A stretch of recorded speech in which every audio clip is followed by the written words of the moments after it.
Before we get started, you should know, I hate running. Running is a torture device where one leaves their couch to see how hard it is to breathe before then having to turn around and repeat whatever close-minded optimistic exercise routine I had in mind. That could just be my thoughts on the subject. Last year, Taylor shared her cardio routine, which is to walk and run the songs of the Eras Tour, and I thought, I can try that. Maybe not while singing at the top of my lungs and dancing gracefully in high heels, but I am already listening to the Eras Tour nonstop. I might as well sprinkle in a little bit of cardio. And thus began my take on the Eras running challenge. Day 1, I hope we run 20 minutes. For this challenge, the rules are to walk the slow songs and jog the fast ones. I want to go running at least once a week, and I'll try to add a song every run. Starting on week 1, I wanted to jumpstart the challenge a bit by beginning with the entire Lover album. And I was dying. I was trying so hard to run and was just moving so slowly. I've always been intimidated by the idea of going on runs. I was afraid of letting myself down if I told myself, okay, let's go running for 30 minutes. And if at any point during those 30 minutes I was doing anything but running, I would feel like a failure. But if Taylor takes walking breaks, and Taylor is wonderful, amazing, and fit, then maybe I could take walking breaks and also be a decent human being. Who knows? Regardless, knowing that there were walking breaks ahead of me made the entire idea of running far less terrifying. Week 2, and it was already difficult to convince myself that this was a good idea. Taylor, I'm tired.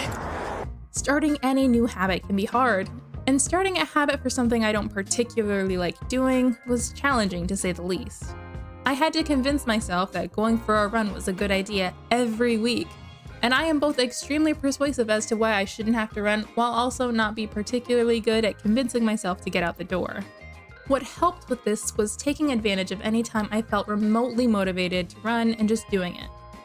I also conned Xavier into joining me, saying we needed to get out of the house more and be healthy. So while I was doing the running challenge, Xavier would walk behind me listening to a book. The weeks and runs started to accumulate, and one thing I didn't expect from this challenge was the physical pain. I can't do the stairs. Yes, you can. No, there's too many. I'll see you later. Okay. No. How am I supposed to convince myself that this is a good idea when my body is literally rioting? It was a fight to get out the door most weeks, and then it was a fight during some songs to keep my body moving. Why did I decide to do this? This is awful. I'm the only thing keeping me from walking. Why am I doing this?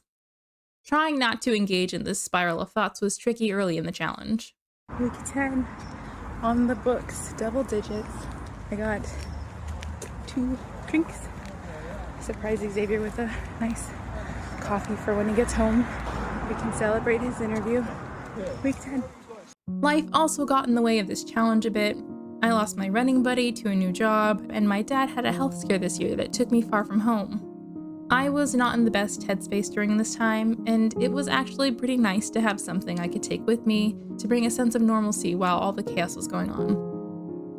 On a lighter note, there are a lot of things I learned about running and about myself through this challenge, and here are a few of them. While running, you can get a runny nose, and then you just have to live with a runny nose the entire run.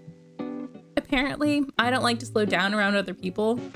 I would have to wait to pass them before I can stop running, because instead of them judging me for walking, then they're the weirdo who turns around to check if I stopped running. If you suddenly realize mid-run you have to pee, you're stuck however far away from home on your run before you can get to a bathroom. There is a brief window of time where the weather isn't too hot or too cold, and otherwise, running is just miserable. And finally, I am extremely bribable. I don't want to run. What if you can get a hot chocolate after? What if I just skip running today? What if I buy you a treat after? By the end of this challenge, I was buying myself a running treat most weeks. And you know what? It worked. It worked very well. After a certain point, my weekly runs settled in as part of my life. And it was a special experience to learn that after a few months, every single run would be the furthest I've ever run in my life. It did become much harder to carve out a 2 to 3 hour chunk of time to go running, and whenever I felt daunted by the idea of going for a 2.5 hour run, it helped if I reframed it into spending time with Taylor and getting some time outdoors. When it came time for me to finish the challenge, I was so determined to finish the tour, even though I had been sick that entire week leading up to the run. I wore my favorite Taylor shirt and took a new route somewhere pretty and learned not to run in grass because you'll get soggy socks. I had really wanted to hit 10 miles this run, and not only did I not hit 10 miles, I also had to take a break for the first time during a run. None of that matters, and it reaffirms what my motto for this challenge had been, which is, I don't have to go fast, I just have to go. Finishing this run and finally getting to hear Karma was so exciting. I had a huge smile on my face running through the streets. I would recommend this challenge to everyone who wants to try it. I'll be rooting for you. Thank you so much for watching. I hope you have the best day and nap well. Then, add on to that, I feel completely demoralized whenever I get passed by some fit human running at the speed of someone who just spotted their ex wearing yesterday's sweatshirt. I'm cold running through the park. I don't want to keep running just to get fit. I'm enchanted to stop running. We had our first near face plant, so that's how this run's going. I'm bored and I'm tired of running on Saturdays, so let's go running after work. Made it through the running bit of red and I don't feel like dying today. Let's go team. There's a baby cow over there. There's a baby cow. Hi cutie. Hi.